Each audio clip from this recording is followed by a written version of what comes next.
Est-ce qu'il y a des éléments auxquels penser lorsqu'on anime un podcast? Si oui, lesquels? Ça tombe bien, c'est le sujet du jour! Les médias sociaux en affaires est votre rendez-vous hebdomadaire pour en connaître davantage sur les différents réseaux sociaux et les plateformes de création de contenu dans un contexte d'affaires. Chaque semaine, je, Amélie Delebel, répondrai à une question thématique qui vous permettra d'appliquer concrètement ces conseils pour votre entreprise. C'est parti!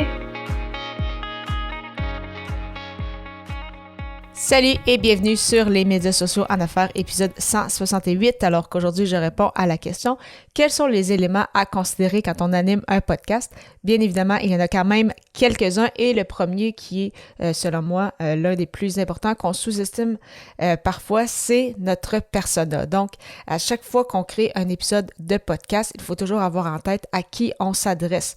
Et ça va non seulement vous aider à bien t'exprimer, à savoir quoi mentionner dans tes épisodes, mais également utiliser le bon langage pour que ton persona comprenne, parce que dépendamment à qui tu vas t'adresser, peut-être que ton persona va aussi évoluer au fil du temps, peut-être qu'au départ, tu vas y aller peut-être avec des principes un peu plus simples, et là, plus tu vas évoluer avec ton podcast, ton persona va évoluer avec toi, et il va peut-être falloir changer justement la façon de présenter un peu les choses, et non seulement donc c'est ça, se rappeler que notre persona va évoluer au fil du temps, mais également, par exemple, pour la durée ou pour le format de l'épisode, à quel moment ton persona va t'écouter? Est-ce qu'il t'écoute lorsqu'il se promène en voiture pour se rendre au travail? Est-ce qu'il va t'écouter en allant, en étant au gym pour son entraînement? Est-ce qu'il va t'écouter lors de sa marche matinale? Donc, plusieurs personnes, des fois, viennent vers moi en mentionnant c'est ça, quel est le format idéal pour un podcast? Quelle est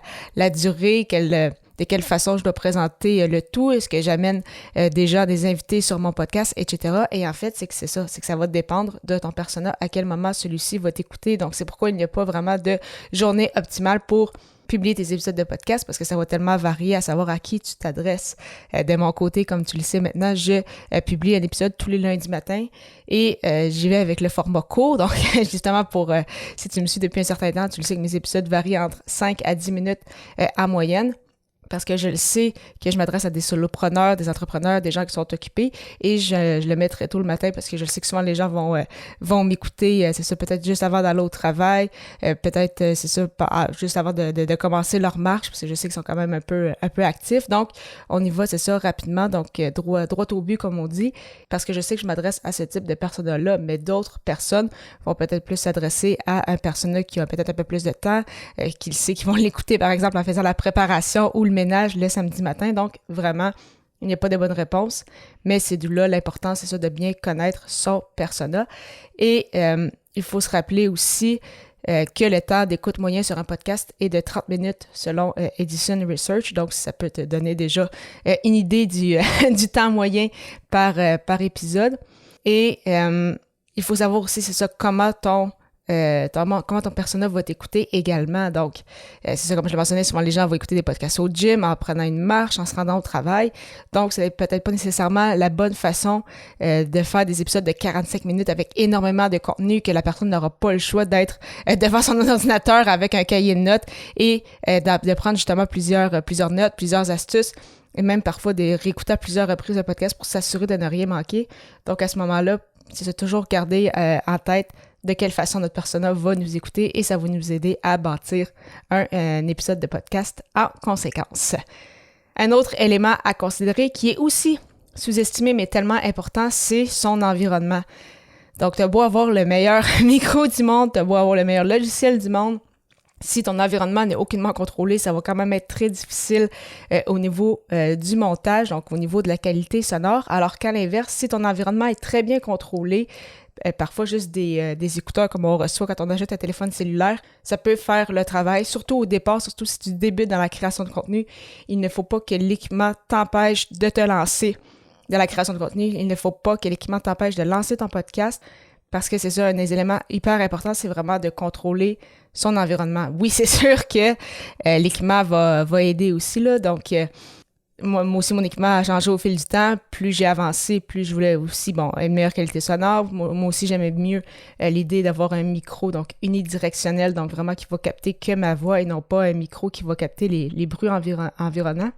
Mais c'est ça, déjà en étant dans un endroit tranquille, sans se faire déranger, sans être proche d'une fenêtre où ce que parfois on peut attendre peut-être le trafic à l'extérieur, ou des fois les gens ne le pensent pas, mais des fois les petits bruits parasites qui viennent parce que on enregistre dans la cuisine puis il y a le frigidaire qui roule, on est proche d'une laveuse ou d'une sécheuse qui est en marche, donc vraiment en fait, c'est des éléments auxquels on pense pas, mais auxquels il faut penser quand on enregistre pour justement contrôler au maximum la qualité de son son, contrôler au maximum son environnement.